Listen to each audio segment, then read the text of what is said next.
Hi and welcome to Kamru notes YouTube channel. यहाँ मिलेंगे आपको वीडियो नोट्स। तो चलिए शुरू करते हैं आज के टॉपिक को। आज का टॉपिक है सल्फ्यूरिक एसिड। सल्फ्यूरिक एसिड की प्रोसेस से पहले हम कुछ प्रॉपर्टीज़ को नोट कर लेते हैं, जैसे मॉलिक्यूलर वेट 98.08 और मेल्टिंग पॉइंट 10.5 डिग्री सेल्सियस और बॉइलिंग पॉइंट 350 डिग्री सेल्सियस होता है। और कौन कौन से रॉ मटेरियल सल्फ्यूरिक एसिड के लिए हमको चाहिए होते हैं, हम उसको भी नोट कर लेते हैं। Sulphur, hydrogen, oxygen, concentrated sulphuric acid और वेनेडियम पेंटाऑक्साइड हमें चाहिए होते हैं। अगर मैं बात करूं रिएक्शन की, तो पूरे प्रोसेस में ये 4 रिएक्शन होती हैं, आप इनको भी नोट कर सकते हैं। तो चलिए प्रोसेस को एक बार डायग्राम के द्वारा समझ लेते हैं, उसके बाद मैं आपके साथ नोट शेयर करूंगा। अगर मैं बात करूं पूरे प्रोसेस की, तो पूरी प्रोसेस 6 स्टेप और 4 रिएक्शन में ख़त्म हो जाती है। ठीक है, अगर मैं बात करूं स्टेप की, तो पहला जो स्टेप है वह है सल्फ़र बर्नर, फिर आता है वॉशिंग टावर, फिर आता है ड्राइंग टावर, फिर प्यूरीफाई टावर, कॉन्टैक्ट चैम्बर और लास्ट में ऑब्जर्वेशन टावर।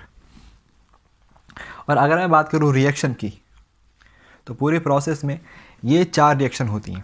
पहली रिएक्शन क्या है, सल्फ़र और ऑक्सीजन के बीच में होती है। दूसरी जो होती है सल्फ़र डाइऑक्साइड और ऑक्सीजन के बीच में होती है। तीसरी जो होती है सल्फ़र ट्राइऑक्साइड और कंसनट्रेटेड H2SO4 के बीच में होती है। और लास्ट जो रिएक्शन होती है वो होती है ओलियम और वाटर के बीच में।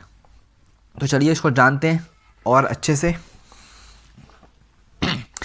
तो सबसे पहले क्या होता है,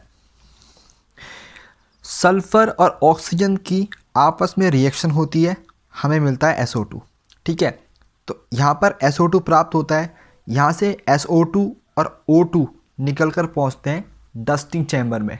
डस्टिंग चैम्बर में जो भी डस्ट गैस में प्रेजेंट है उसको हम रिमूव कर देते हैं। उसके बाद हमारी जो गैस है वो पहुँचती है वॉशिंग टावर में।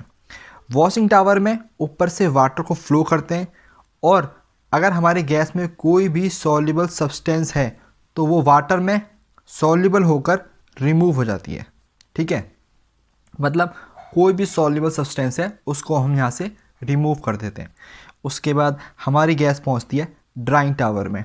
होता यह है, जब हम गैस को वॉश करते हैं तो वाटर की कुछ मात्रा हमारे गैस में मॉइस्चर के रूप में ऐड हो जाती है, तो उसको रिमूव करने के लिए गैस को हम ड्राइंग टावर में भेजते हैं। ठीक है, अब क्या होता है, ड्राइंग टावर में ऊपर से हम कंसनट्रेटेड H2SO4 को भेजते हैं।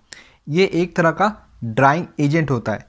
ये क्या करता है, मॉइस्चर को ऑब्जर्व कर लेता है, जिससे हमारी गैस क्या हो जाती है, ड्राई हो जाती है। उसके बाद गैस जो है निकल कर पहुँचती है प्यूरीफाई टावर में। प्यूरीफाई टावर का काम ये होता है, अगर हमारे गैस के अंदर कोई भी आर्सेनिक इम्प्योरिटीज़ पाई जाती है तो उसको हम फेरिक हाइड्रोक्साइड की हेल्प से रिमूव कर देते हैं। अब जो हमारी गैस निकल कर आती है वो पहुंचती है टेस्टिंग चैम्बर में। अब टेस्टिंग चैम्बर में ये होता है, गैस को टेस्ट किया जाता है। ये देखा जाता है कि हमारी गैस प्योर है या नहीं। अगर हमारी गैस प्योर है तो गैस को हम आगे भेज देते हैं कॉन्टैक्ट चैम्बर में। अगर बाई चांस गैस प्योर नहीं है तो गैस रिसाइकलिंग के द्वारा डस्टिंग चैम्बर में पहुंच जाती है। अब क्या होता है, अब कॉन्टैक्ट चैम्बर में दूसरे नंबर की रिएक्शन होती है। यहाँ पर SO2 और O2 वेनेडियम पेंटाऑक्साइड की उपस्थिति में 400 से 450 सेल्सियस डिग्री टेम्परेचर के बीच में रिएक्शन करती है। जब ये दोनों रिएक्शन करती है तो हमको मिलती है SO3 गैस, सल्फ़र ट्राइऑक्साइड। ठीक है, अब सल्फ़र ट्राइऑक्साइड यहाँ से निकल कर पहुँचती है ऑब्जर्वेशन टावर में। अब ऑब्जर्वेशन टावर में क्या होता है, ऑब्जर्वेशन टावर में ऊपर से कंसनट्रेटेड H2SO4 को हम फ्लो कराते हैं। ठीक है, और ये SO3 को ऑब्जर्व कर लेती है, और जब SO3 और कंसनट्रेटेड H2SO4 यहाँ पर रिएक्शन करती है तो हमको मिलता है ओलियम। तो ओलियम को यहाँ से हम बाहर निकाल देते हैं। ठीक है, अब जो लास्ट रिएक्शन होती है वो होती है ओलियम और वाटर के बीच में। जब ये दोनों आपस में रिएक्शन करती हैं तो हमको मिलता है सल्फ्यूरिक एसिड। एक छोटा सा पॉइंट है जो आपको बताना चाहता हूँ, ठीक है। जब यहाँ पर S और O2 आपस में रिएक्शन करती है तो हमें मिलती है SO2। यहाँ पर सिर्फ SO2 गैस ही नहीं मिलती है, यहाँ पर SO2 के साथ O2 गैस भी मिलती है, और SO2 O2 यहाँ से निकलने के बाद यहाँ तक पहुँचती है, ठीक है। उसके बाद SO2 और O2 आपस में रिएक्शन कर कर SO3 बनाती है।